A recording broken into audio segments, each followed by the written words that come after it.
All right, let's just cut across live to Prime Minister Modi's address post the budget, which was tabled earlier today.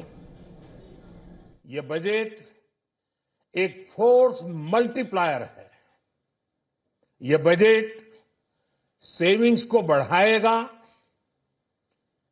Investment को बढ़ाएगा, consumption को बढ़ाएगा और growth को भी तेजी से बढ़ाएगा।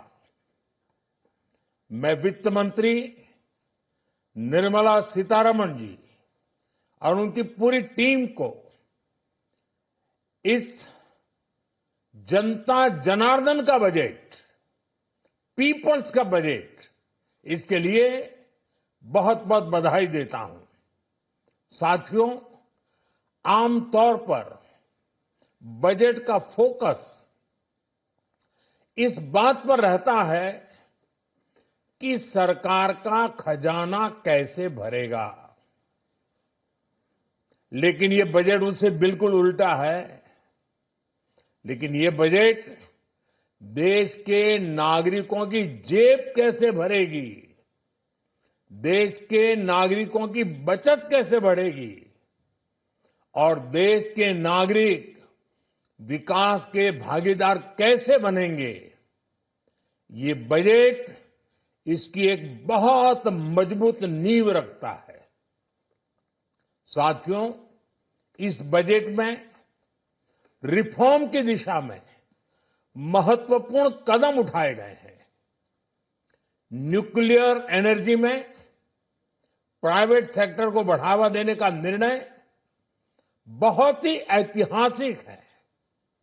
ये आने वाले समय में सिविल न्यूक्लियर एनर्जी का बड़ा योगदान देश के विकास में सुनिश्चित करेगा। बजट में रोजगार के सभी क्षेत्रों को हर प्रकार से प्राथमिकता दी गई है। लेकिन मैं दो चीजों पर ध्यान आकर्षित करना चाहूंगा। उन रिफॉर्म्स की मैं चर्चा करना चाहूंगा जो आने वाले समय में बहुत बड़ा परिवर्तन लाने वाले हैं। एक, इंफ्रास्ट्रक्चर स्टेटस देने के कारण भारत में बड़े शिप्स के निर्माण को बढ़ावा मिलेगा, आत्मनिर्भर भारत अभियान को गति मिलेगी। और हम सब जानते हैं कि शिप बिल्डिंग ये सर्वाधिक रोजगार देने वाला क्षेत्र है। उसी प्रकार से देश में टूरिज्म के लिए बहुत संभावना है। महत्वपूर्ण 50 टूरिस्ट डेस्टिनेशन, वहां पर जो होटल्स बनाएंगे, उस होटल को पहली बार इंफ्रास्ट्रक्चर के दायरे में लाकर टूरिज्म पर बहुत बल दिया है। इससे हॉस्पिटैलिटी सेक्टर को, जो रोजगार का बहुत बड़ा क्षेत्र है, और टूरिज्म जो रोजगार का सबसे बड़ा क्षेत्र है, एक प्रकार से चारों तरफ रोजगार के अवसर पैदा करने वाला एक क्षेत्र को ऊर्जा देने वाला काम करेगा। आज देश विकास भी, विरासत भी, इस मंत्र को लेकर चल रहा है। इस बजट में भी इसके लिए भी बहुत महत्वपूर्ण और ठोस कदम उठाए गए हैं। 1 करोड़ पांडुलिपियों के लिए संरक्षण के लिए, मैन्युस्क्रिप्ट के लिए ज्ञान भारतम मिशन लॉन्च किया गया है। साथ ही भारतीय ज्ञान परंपरा से प्रेरित एक नेशनल डिजिटल रिपोजिटरी बनाई जाएगी। यानी टेक्नोलॉजी का भरपूर उपयोग किया जाएगा और हमारा जो परंपरागत ज्ञान है, उसमें से अमृत निचोड़ने का भी काम होगा। साथियों, बजट में किसानों के लिए जो घोषणा हुई है, वो कृषि क्षेत्र और समूची ग्रामीण अर्थव्यवस्था में नई क्रांति का आधार बनेगी।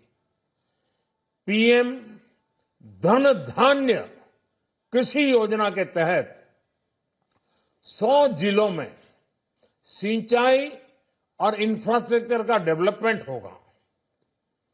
किसान क्रेडिट कार्ड की लिमिट 5 लाख तक होने से उन्हें ज्यादा मदद मिलेगी।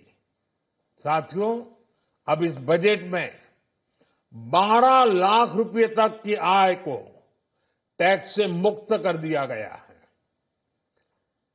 सभी आय वर्ग के लोगों के लिए टैक्स में भी कमी की गई है। इसका बहुत बड़ा फायदा हमारे मिडिल क्लास को, नौकरी पेशे करने वाले जिनकी आय बंधी हुई है, ऐसे लोगों को, मिडिल क्लास को इससे बहुत बड़ा लाभ होने वाला है। उसी प्रकार से जो नए नए प्रोफेशन में आए हैं, जिनको नए नए जॉब मिले हैं, इनकम टैक्स की। All right, that was Prime Minister Narendra Modi's address post the budget, which was presented earlier.